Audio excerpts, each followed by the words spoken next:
नमस्कार।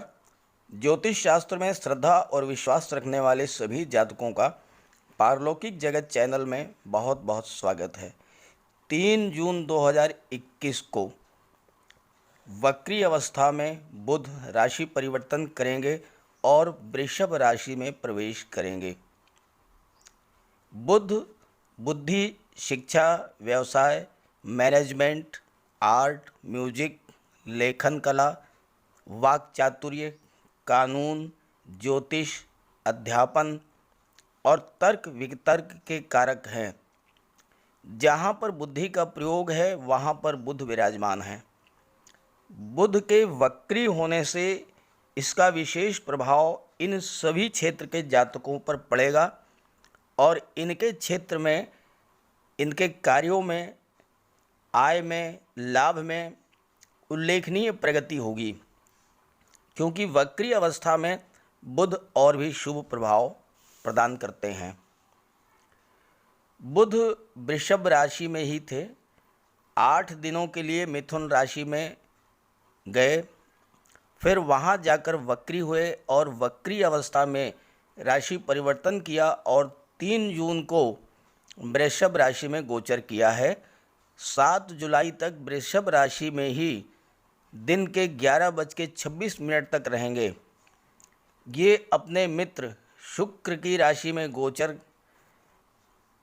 करेंगे और वक्री अवस्था में 23 जून को 3:17 पर मार्गी अवस्था में आ जाएंगे और फिर 7 जुलाई को राशि परिवर्तन करके मिथुन राशि में गोचर करेंगे।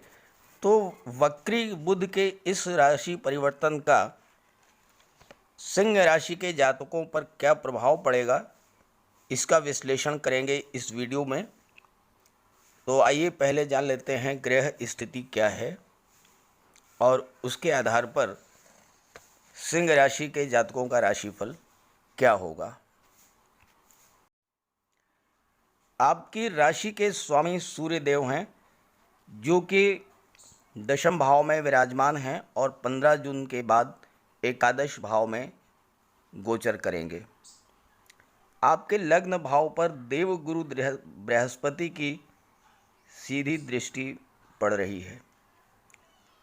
सिंह राशि के जातकों के स्वामी सूर्य होते हैं और ये जातक सूर्य के समान ही तेजस्वी होते हैं, तेजवान होते हैं।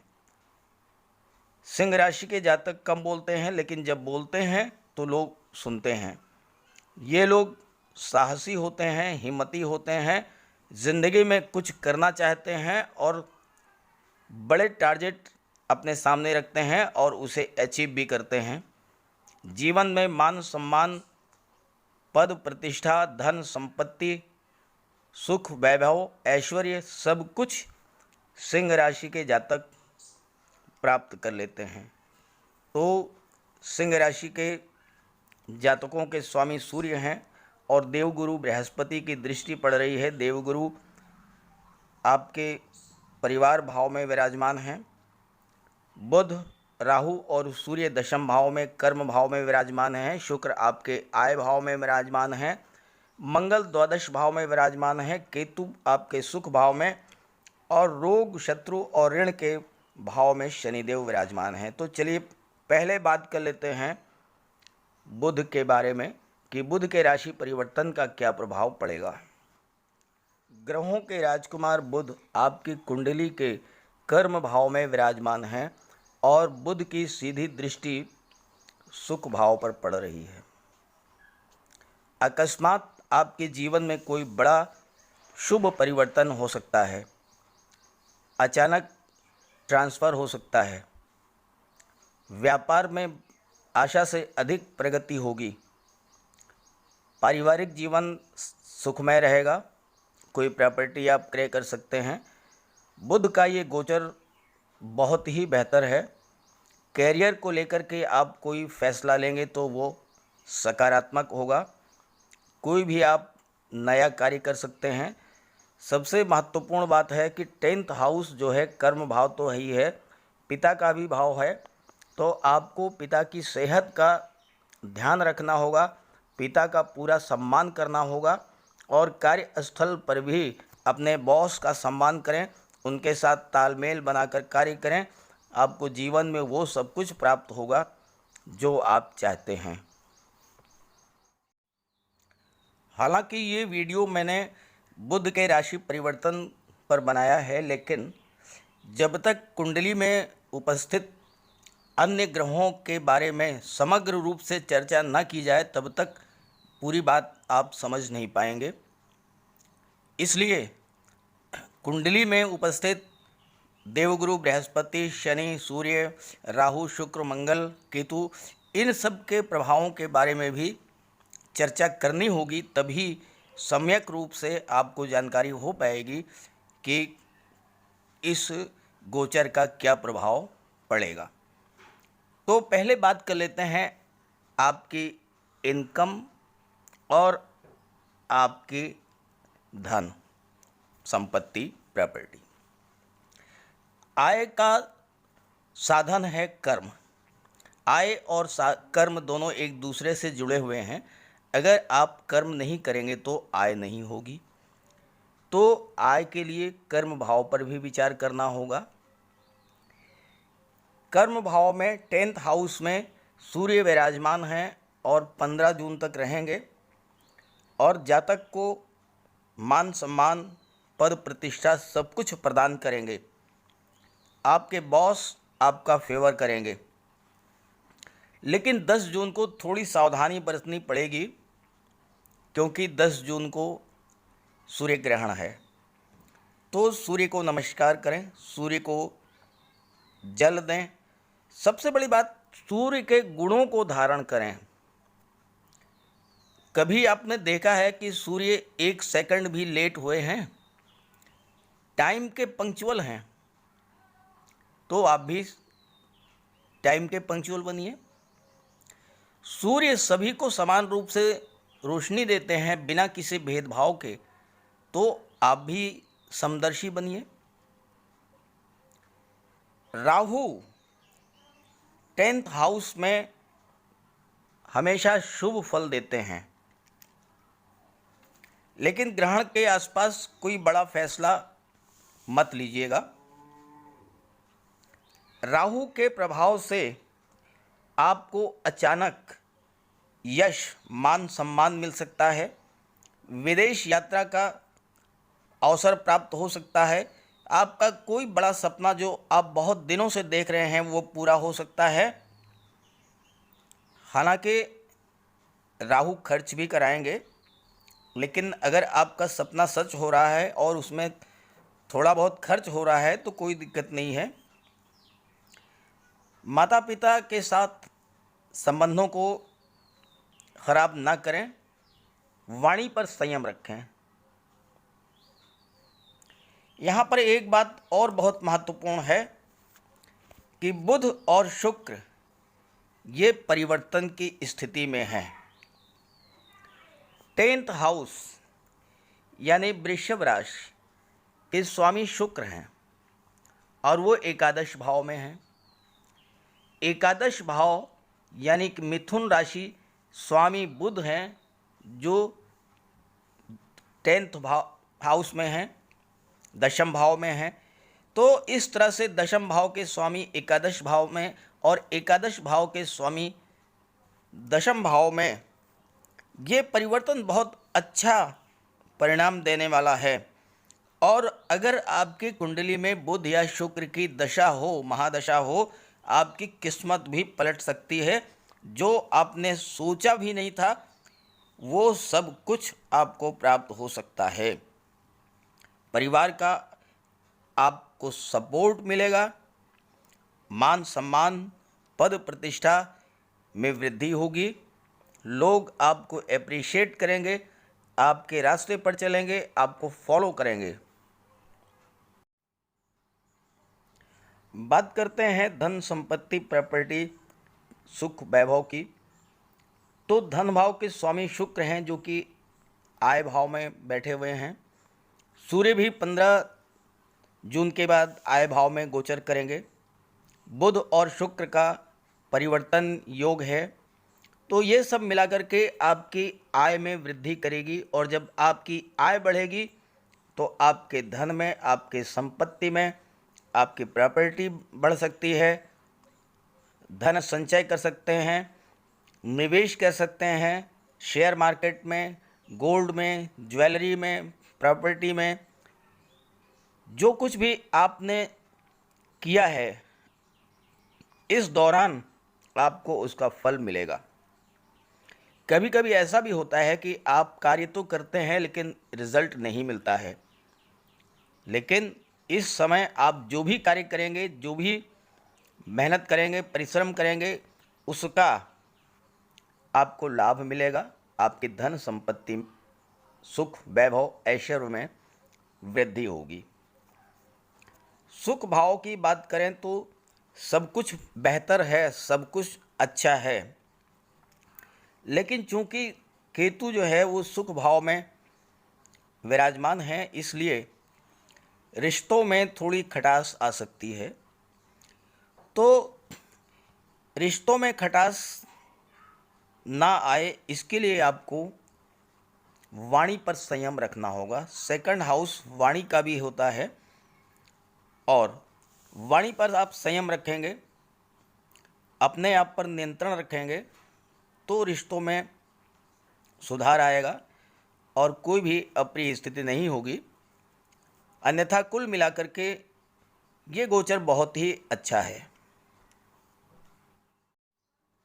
अब आइए आप बात कर लेते हैं आपके पारिवारिक सुख, दाम्पत्य सुख, शिक्षा, संतान, इस सब के बारे में। कुंडली के चतुर्थ भाव, जिसे सुख भाव कहते हैं, इससे पारिवारिक सुखों का विचार किया जाता है। चतुर्थ भाव पर बुध की सीधी दृष्टि पड़ रही है, और बुध शुभ अवस्था में है, वक्री अवस्था में है, और वक्री अवस्था में और भी शुभ फल प्रदान करेंगे। तो आपको पारिवारिक सुखों में वृद्धि होगी। आप वाहन खरीद सकते हैं, आप कोई प्लाट खरीद सकते हैं, आप ज़मीन जायदाद में निवेश कर सकते हैं। संतान और शिक्षा की बात करें तो इसका विचार कुंडली के पंचम भाव से किया जाता है, और पंचम भाव के स्वामी देवगुरु बृहस्पति हैं, जो कि शुभ स्थिति में है, और 20 जून के बाद वक्री हो जाएंगे तो और भी शुभ फल प्रदान करेंगे। स्टूडेंट्स के लिए ये समय बहुत ही अच्छा है। जो लोग आईटी सेक्टर, इंजीनियरिंग या कंप्यूटर की पढ़ाई कर रहे हैं उन्हें सफलता मिलेगी। सिविल सर्विसेज की तैयारी कर रहे हैं तो ये समय बहुत ही बेहतर है। कॉमर्स, मैनेजमेंट या लॉ की पढ़ाई कर रहे हैं तो उन छात्रों के लिए भी बहुत ही बेहतर समय है ये। सिंह राशि के जातकों के लिए 3 जून से 7 जुलाई तक का। संतान की तरफ से आपको कोई अच्छी खबर मिल सकती है, संतान की नौकरी लग सकती है, और अगर संतान नौकरी में है तो उनका प्रमोशन हो सकता है, अच्छी जगह पर ट्रांसफ़र हो सकता है। और मंगल जो है शुभ इस फल आपको प्रदान करेंगे, क्योंकि 12th हाउस में है, और 12th हाउस में मंगल का नीच भंग होगा, तो मंगल भी आपको शुभ फल देंगे। सप्तम भाव पर मंगल की दृष्टि पड़ रही है। सप्तम भाव से पारिवारिक सुखों का, फ्रेंडशिप का, दाम्पत्य सुख का, लव लाइफ का और पार्टनरशिप का विचार किया जाता है। लेकिन यहाँ पर ध्यान देने की बात यह है कि आपकी कुंडली में 3 ग्रह वक्री अवस्था में हैं। बुध वक्री अवस्था में है, शनि 23 मई से वक्री अवस्था में है, और देवगुरु बृहस्पति भी वक्री अवस्था में 20 जून से आ जाएंगे। तो वक्री अवस्था में जब ग्रह होते हैं तो वो पास्ट की तरफ लौटते हैं, पिछला पुराना जो कुछ भी है उसकी तरफ वापसी होती है। तो आपको जो पुराने रिश्ते हैं, जो पुराने संबंध हैं, वो एक बार फिर से जीवित हो सकते हैं। आपके पुराने मित्र आपसे मिल सकते हैं, आपके पुराने सहयोगी आपसे मिल सकते हैं, आपके व्यापार के जो सहयोगी थे, जो आपके बिजनेस पार्टनर थे, जो पुराने बिजनेस पार्टनर्स थे, वो एक बार फिर से आपके साथ आ सकते हैं और आपको उनका सहयोग प्राप्त होगा। साथ ही साथ फैमिली लाइफ के लिए समय बेहतर है, लव लाइफ के लिए भी ये समय बेहतर है, क्योंकि आपके सप्तम भाव में स्वयं देवगुरु बृहस्पति विराजमान है। लव लाइफ जो है वो विवाह में कन्वर्ट हो सकती है। जो लोग विवाहित हैं उन्हें संतान प्राप्ति के भी योग बन रहे हैं। कुल मिलाकर के संतान, शिक्षा, पारिवारिक जीवन, दाम्पत्य सुख, इन सभी के लिए ये समय बहुत ही बेहतर है। अब आपकी बात करते हैं रोग, शत्रु और ऋण भाव की। न्याय के देवता शनिदेव आपकी कुंडली के षष्ठम भाव में विराजमान है। कुंडली का छठा भाव रोग, ऋण, शत्रु का, विघ्न, बाधाओं का होता है। ज्योतिष शास्त्र का एक सिद्धांत है कि अगर पाप ग्रह कुंडली के 3rd हाउस, 6th हाउस और 11th हाउस में विराजमान हों तो ये अत्यंत शुभ फल देने वाले होते हैं। इसलिए शनिदेव आपको रोगों से बचाएंगे, कष्टों से बचाएंगे, आपके जीवन की विघ्न बाधाओं को दूर करेंगे, आपको ऋण से बचाएंगे। हाँ, अगर आप किसी भी गवर्नमेंट इंस्टीट्यूशन से या बैंकों से लोन लेना चाहते हैं अपने व्यापार व्यवसाय को बढ़ाने के लिए, वो आपको लोन मिलेगा और वो आपके लिए पॉजिटिव रिजल्ट लेकर आएगा।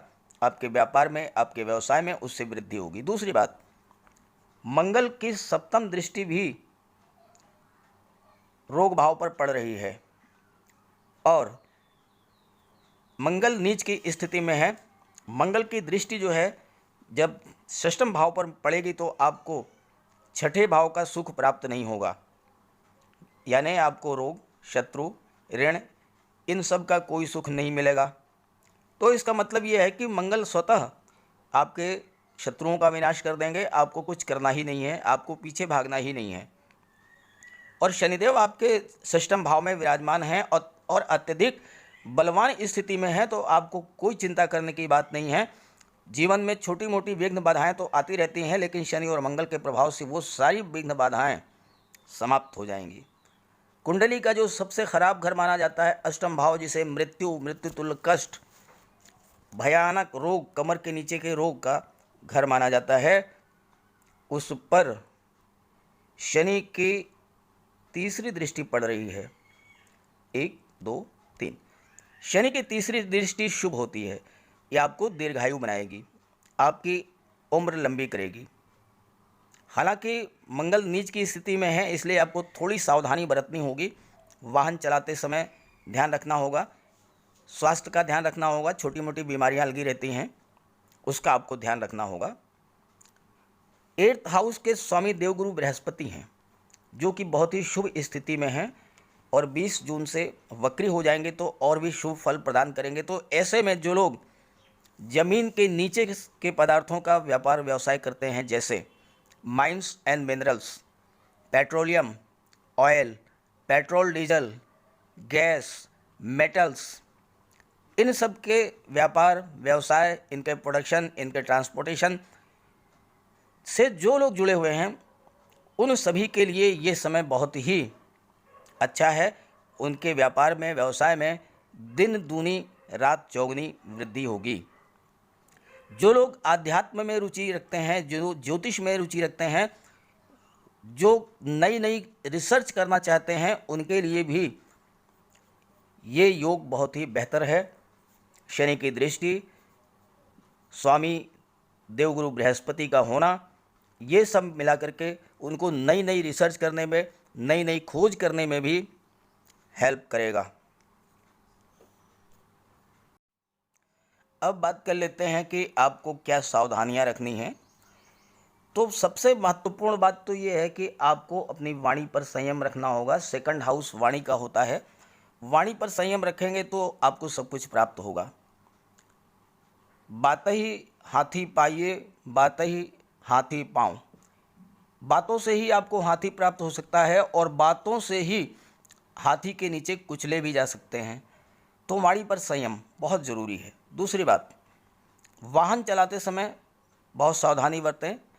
मंगल नीच की स्थिति में है और 20 जुलाई तक ऐसी ही स्थिति में रहेंगे, इसलिए दुर्घटना का योग है, तो इससे बच करके रहें। और शनिदेव को प्रसन्न करना है आपको। शनिदेव को प्रसन्न करने के लिए ऐसे कार्य कीजिए जिससे कि शनिदेव आपके ऊपर प्रसन्न रहें, आपसे नाराज़ ना हो। तो उसका एक सूत्री कार्यक्रम है कि आप किसी भी असहाय को, दीन दुखी को, गरीब को अपनी तरफ से किसी तरह का कोई कष्ट ना दें, सिर्फ इतना कर लें। उपाय की बात करें तो बुध आपकी कुंडली में वैसे ही बहुत शुभ स्थिति में है और बेहतर लाभ आप प्राप्त करना चाहते हैं तो गाय को हरा चारा खिलाएं, गणेश जी की उपासना करें और किसी शुभ कार्य के लिए अगर आप कहीं जा रहे हों तो किसी कन्या को धन दे करके उसका आशीर्वाद प्राप्त कर लें। धन या वस्त्र दे करके आप उसका आशीर्वाद प्राप्त कर लें, आपका कार्य सिद्ध होगा। सूर्य के लिए आपको सूर्य ग्रहण चूंकि 10 जून को है तो सूर्य नमस्कार करें और सूर्य को जल दें, सूर्य की कृपा आप पर बनी रहेगी। देवगुरु बृहस्पति के लिए आप केले का वृक्ष एक छोटा सा घर पर लगा लें और उसको जल दें। विष्णु भगवान की उपासना करें। मंगल और शनि के लिए जो है आप बजरंगबली की उपासना करें। मंदिर में जाकर के बजरंगबली के चरणों का सिंदूर अपने मस्तक पर धारण करें। पक्षियों को मंगलवार के दिन मीठा चावल खिलाएं और शनिवार के दिन पीपल के वृक्ष के नीचे एक दीपक जलाएं और जो कुछ हो सके, जितना हो सके, आप अपनी क्षमता के अनुसार किसी भी गरीब, किसी भी दीन दुखी, असहाय की आप सहायता कर दें। शनिदेव आपसे हमेशा प्रसन्न रहेंगे। तो इस तरह से इस वीडियो में मैंने आपको सम्यक रूप से विश्लेषण करके सिंह राशि के जातकों का समय 3 जून से 7 जुलाई तक कैसा रहेगा, इस पर विस्तार से चर्चा की है। ये जानकारी, ये वीडियो आपको अच्छा लगे तो अपने साथियों को भी शेयर कर दीजिएगा। सभी ग्रहों की शुभ दृष्टि आप पर बनी रहे, इसी कामना के साथ आप सभी का बहुत बहुत धन्यवाद। नमस्कार।